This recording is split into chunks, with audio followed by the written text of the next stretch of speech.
Hello everyone, আসসালামু আলাইকুম সবাইকে। কেমন আছেন সবাই? আশা করি আপনারা সবাই ভালো আছেন।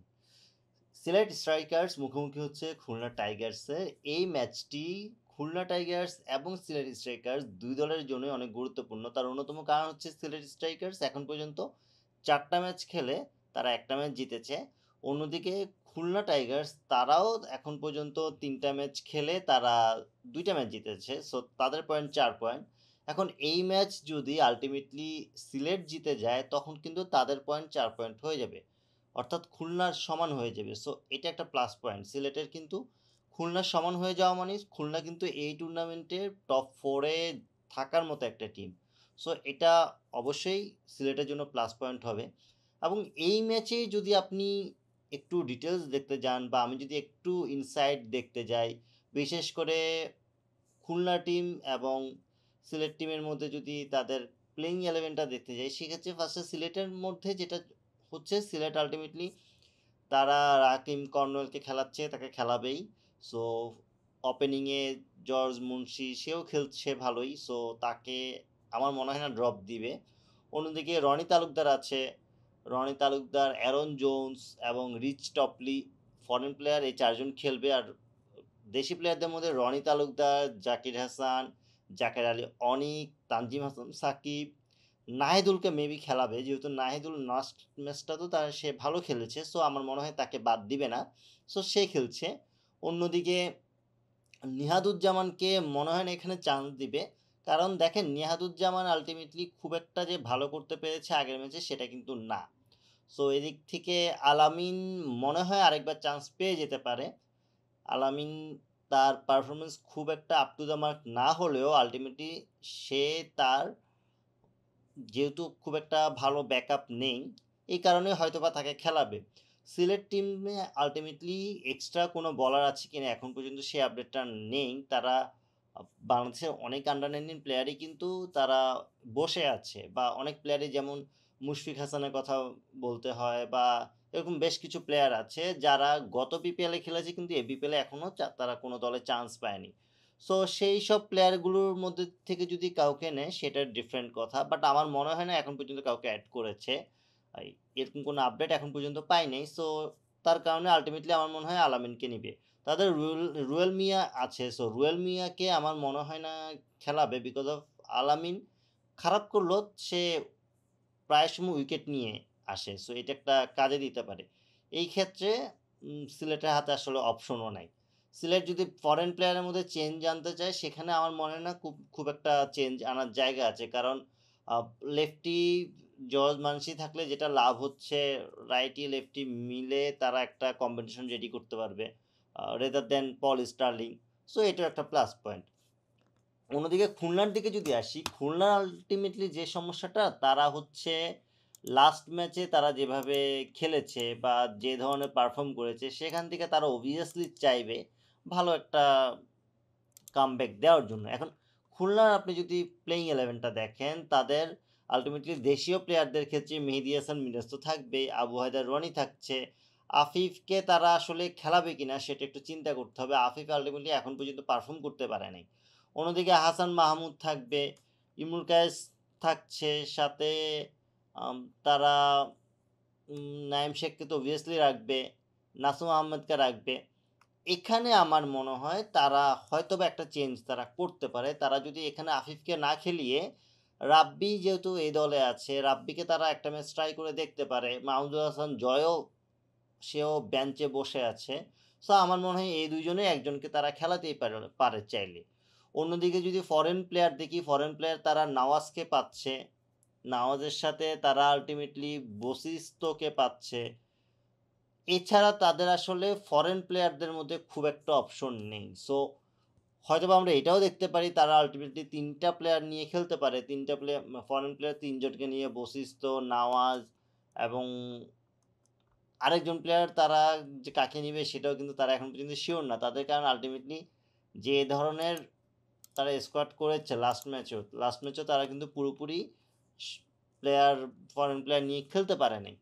তার অন্যতম কারণ হচ্ছে তারা হাসনাইনকে তারা পাচ্ছিল না। তারা হাসনাইনের সাথে অলরেডি তাদের যে ডিল হয়েছে সেটাও ক্যান্সেল করেছে, বিকজ অফ হচ্ছে এনওসি দিচ্ছিল না। সো সেখান থেকে আল্টিমেটলি তারা ফরেন প্লেয়ার নিয়ে একটু তাদের স্ট্রাগলের জায়গাটা আছে। আদারওয়াইজ তারা ফরেন প্লেয়ার লাস্ট ম্যাচও তারা তেমন একজন খেলাতে পারে নাই। তারা সালমান ইরশাদকে খেলিয়েছিল। সালমান ইরশাদ বোলিংয়ে খুব একটা ভালো করেছে বলা যায় না। 4 ওভারে 38 রান দিয়েছিল। খেলাতেই হবে তাকে, কারণ অপশন বেশি একটা নেই। বাট আমার মনে হয় সেই জায়গায় ৩ জন ফরেন প্লেয়ার খেলাবে তারা। ৩ জন খেলিয়ে তারা এই জায়গাটাতে অঙ্কন আছে, সো অঙ্কনকে খেলাবে। আমার মনে হয় আফিফকে আসলে তারা কি খেলাবে কিনা সেটা নিয়ে একটু চিন্তা করতে হচ্ছে। আফিফ যদিও লাস্ট ম্যাচে রান করেছে, ৩৩ রান করেছে, কিন্তু সেটা ৩০ বলে। এটা নিয়ে তাদের আসলে চিন্তা করা উচিত। তাদের যে ধরনের তাদের স্কোয়াডটা, সেখানে কিন্তু বেঞ্চে জয় বসে আছে, রাব্বি বসে আছে। আমার মনে হয় তারা এই ধরনের একটু এক্সপেরিমেন্ট করতেই পারে, যেহেতু আফিফ খুব একটা সাপোর্ট দিতে পারতেছে না। এখন আমি যদি সিলেটের শক্তিমত্তা এবং খুলনার শক্তিমত্তার দিক দিয়ে আসি, সিলেটের দলটা আসলে পাওয়ার প্যাক একটা দল। এই দল প্রথম ৩টা ম্যাচ ভালো করে নাই, জিততে পারে নাই, সেটা আপনি আলাদাভাবে বলতে পারেন। অন্যতম কারণ হচ্ছে রংপুর যেহেতু ভালো খেলছে, বরিশাল যেহেতু ভালো খেলছে, তাদের সাথে খেলা ছিল। বাট এখন আলটিমেটলি সিলেট যাদের সাথে খেলবে তারা কিন্তু রংপুর বরিশাল থেকে তুলনামূলক একটু উইক একটা টিম। সো সেই জায়গা থেকে আলটিমেটলি সিলেটের জন্য খুব ভালো একটা চান্স থাকছে তারা ম্যাচ জেতার। এবং তাদের দলটা যে ধরনের পাওয়ার প্যাক একটা দল, আপনি যদি দেখেন শুরুতে রাকিম কর্নওয়াল, জর্জ মানসে, এই দুজন থেকে যদি কেউ একজন দাঁড়িয়ে যায়, কেউ একজন সেটেল হয়ে যায়, তখন কিন্তু আপনার রান এমনিতেই চলে আসবে। আবার এই দলে কিন্তু ওপেনিংয়ে রনি তালুকদার আছে। রনি তালুকদারকে আপনি তার এরকম অনেক ইনিংস দেখবেন যেখানে সে 30 বলে 50 করেছে। এটা হামেশাই সে করতে পারে। সো সে যদি এই ধরনের একটা পারফরমেন্স দেখিয়ে দিতে পারে, একটা ব্যাটিং করতে পারে, সেটা দলের জন্য প্লাস পয়েন্ট।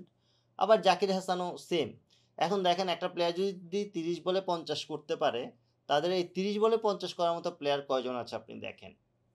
রনি তালুকদার, জাকির হাসান, তারপর আমি যদি দেশি প্লেয়ারদের কথাই বলি, জাকের আলী অনিক, এরা কিন্তু অলরেডি এই ধরনের রান করতে পারে।